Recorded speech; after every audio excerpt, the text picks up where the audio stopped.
मेरे प्यारे बच्चों, मैं विनय सेन त्रिपाठी आप सभी के लिए जो कक्षा 9 पास कर चुके हैं, कक्षा 10 में अपना दाखिला लेना चाह रहे हैं, उनके लिए मैं केमिस्ट्री का पोर्शन आप लोगों के लिए उपलब्ध करा रहा हूं।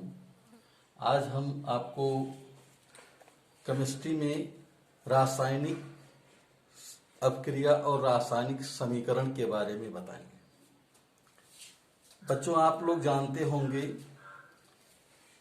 कि जैसे कोई पदार्थ है, उस पदार्थ को खुला छोड़ दिया जाए वायु में तो उसमें क्या परिवर्तन होता है। अपने आसपास आपने देखा होगा कि जैसे कमरे के ताप पर दूध को रख दिया जाए तो उसमें दुर्गंध आने लगती है। इसका मतलब कि उसमें कुछ परिवर्तन हो जाता है। लोहे को खुला छोड़ दिया जाए तो उस पर एक भूरे रंग का पाउडर जमा हो जाता है। जब हम भोजन करते हैं तो भोजन हमारे शरीर के अंदर उसका दहन होता है। इन सभी बातों से पता चलता है कि पदार्थ अपनी मूल अवस्था से कुछ दूसरे अवस्था में परिवर्तित हो जाता है। इसी को हम रासायनिक अपक्रिया कहते हैं। रासायनिक अपक्रिया जैसे प्रकाश संश्लेषण एक रासायनिक अपक्रिया है। पौधे क्या करते हैं, वातावरण से कार्बन डाइऑक्साइड लेते हैं और भूमि से जल और खनिज लवण लेते हैं और ग्लूकोज का निर्माण करते हैं। ठीक उसी प्रकार से श्वसन में भी होता है। जब हम भोजन ग्रहण करते हैं यानी ग्लूकोज C6H12O6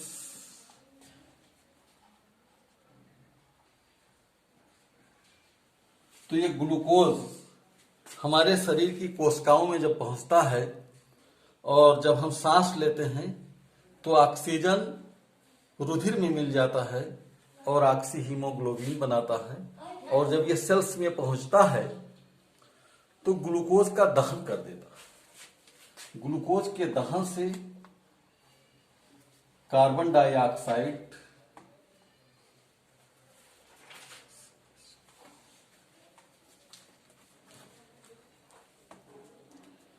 डाइऑक्साइड और जल बनता है तथा 673 किलो कैलोरी ऊर्जा निकलती है। इस प्रकार से ये एक रासायनिक अपक्रिया हो, है ना। जैसे आपने देखा होगा कि एक मैग्नीशियम का तार ले लें और उसको रेगमाल से रगड़ दें। रेगमाल से रगड़ने के बाद उसको स्प्रिट लैंप की ज्वाला में गर्म किया जाए तो एक भूरे रंग का पाउडर प्राप्त हो जाता है। इस भूरे रंग के पाउडर का जब हम निरीक्षण करते हैं तो ये देखते हैं कि ये भूरे रंग का पाउडर जो है मैग्नीशियम ऑक्साइड है। जैसे 2Mg plus O2 equal to 2Mg, यानी ये मैग्नीशियम धातु है। इसका वायु में दहन कराया जाता है तो ये मैग्नीशियम ऑक्साइड बनता है। अब आप जान लीजिए कि रासायनिक अपक्रिया में के दो पार्ट होते हैं। कौन कौन? अभिकारक और उत्पाद। यानी ये रिएक्टेंट है और ये प्रोडक्ट। अभिकारक किसे कहते हैं? किसी रासायनिक अपक्रिया में भाग लेने वाले पदार्थ को अभिकारक कहा जाता है। जैसे कोई अपक्रिया है, उस अपक्रिया में जो पदार्थ भाग लेता है उसी को हम अपकारक कहते हैं। और अपक्रिया के उपरांत जो पदार्थ बनता है उसे प्रोडक्ट कहा जाता है। इसका उदाहरण हम और देख सकते हैं। जैसे रक्त तत्व लोहे पर, आयरन पर Fe प्लस H2O तो ये बन जाता है Fe3O4 4H2। रक्त तत्व लोहे पर जलवाष्प प्रवाहित करते हैं तो एक चुंबकीय ऑक्साइड बन जाता है, फेरोफेरिक ऑक्साइड Fe3O4। इसको मैग्नेटाइट के नाम से भी जाना जाता है और हाइड्रोजन गैस मुक्त होती है। अब इसके बाद में आप किसी भी रासायनिक अपक्रिया को कैसे बैलेंस किया जाए, रासायनिक अपक्रिया को संतुलित करने के लिए कई विधियां हैं। जैसे एक अनुमान विधि है और एक ऑक्सीकरण संख्या विधि है। तो ऑक्सीकरण संख्या विधि, ये उच्च कक्षाओं में ऑक्सीकरण संख्या विधि के द्वारा रासायनिक समीकरणों को संतुलित किया जाता है। किसी भी अपक्रिया के संतुलित होने की जानकारी हम कैसे कर सकते हैं, उसके लिए एक चार्ट के माध्यम से हम पता लगा सकते हैं कि कोई अपक्रिया संतुलित है या असंतुलित है। संतुलित अपक्रिया में क्या होता है कि अभिकारकों और उत्पादों में परमाणुओं की संख्या बराबर होती है। जैसे सपोज कर लीजिए कि यह अपक्रिया है Zn plus H2SO4 equal to ZnSO4 plus H2। तो इस अपक्रिया के लिए एक चार्ट बनाना होगा। पहला कॉलम होगा तत्व और दूसरा है अभिकारक। अभिकारकों में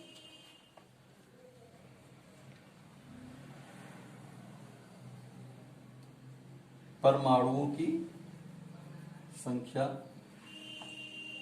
उत्पादों में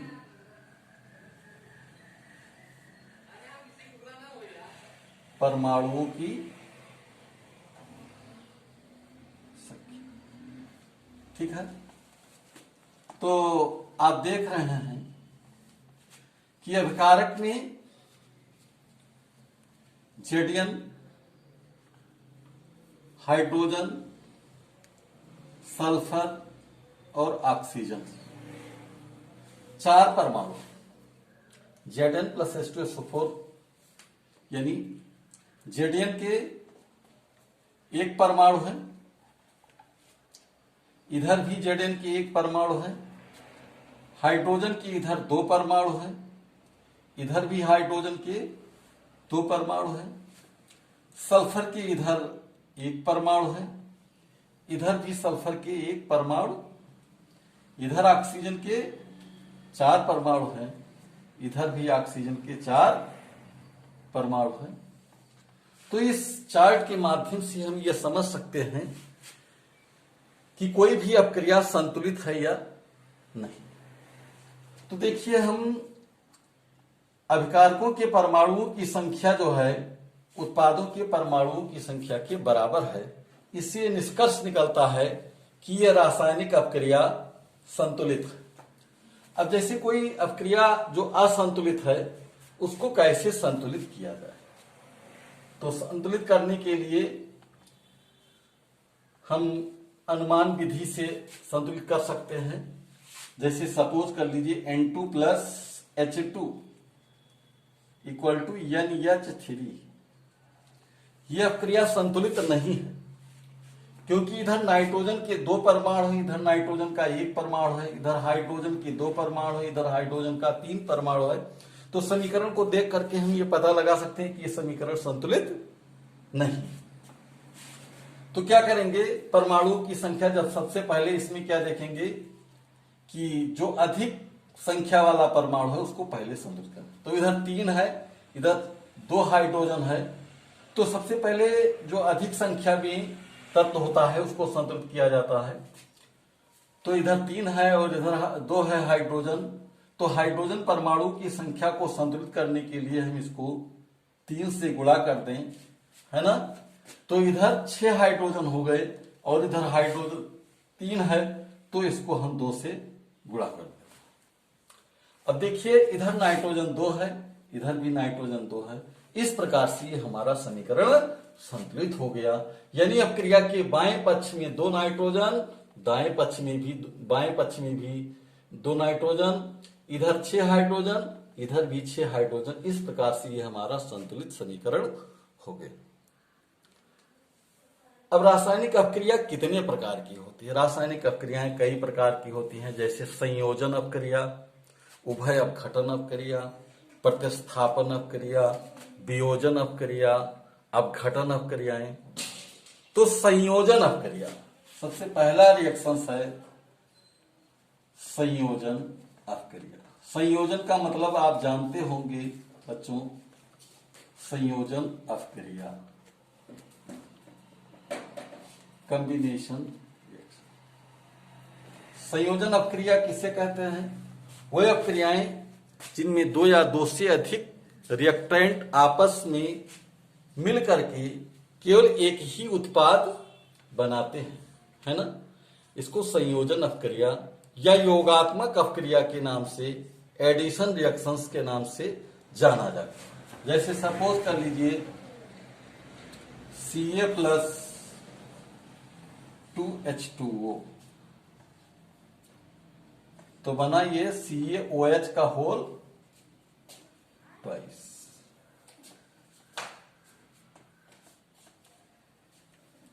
Ca+2H2O = CaOH का whole twice.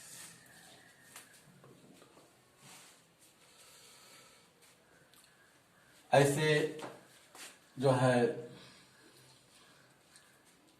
2Mg+O2 = 2Mg+O2 = 2MgO।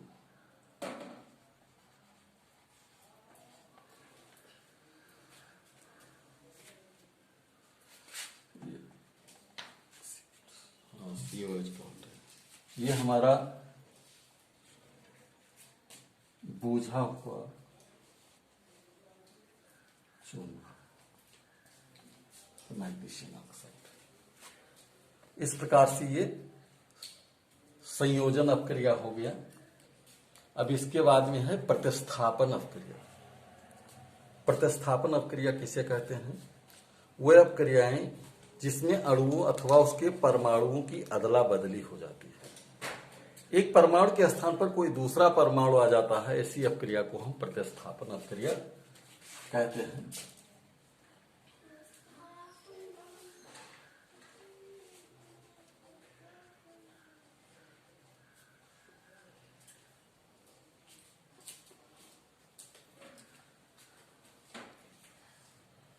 Substitution reactions के नाम से इसे जाना जाता है। प्रतिस्थापन अपक्रियाएं वह अपक्रियाएं होती हैं जिसमें परमाणु अथवा उसके घटकों की अदला बदली हो जाती है। जैसे सपोज कर लीजिए कि मीथेन का क्लोरीनेशन कराया जाता है, मीथेन की क्लोरीन से क्रिया कराई जाती है, तो मीथेन में उपस्थित सभी हाइड्रोजन परमाणुओं का एक एक करके प्रतिस्थापन हो जाता है और लास्ट में अंतिम उत्पाद जो होता है वो कार्बन टेट्राक्लोराइड बनता है। तो इस प्रकार से बच्चों आज हम आपको केवल संयोजन अपक्रिया और प्रतिस्थापन अपक्रिया के बारे में बताएंगे। अगला लेक्चर हमारा होगा जो बची हुई अपक्रियाएं हैं उनके बारे में हम आपको बताएंगे। धन्यवाद।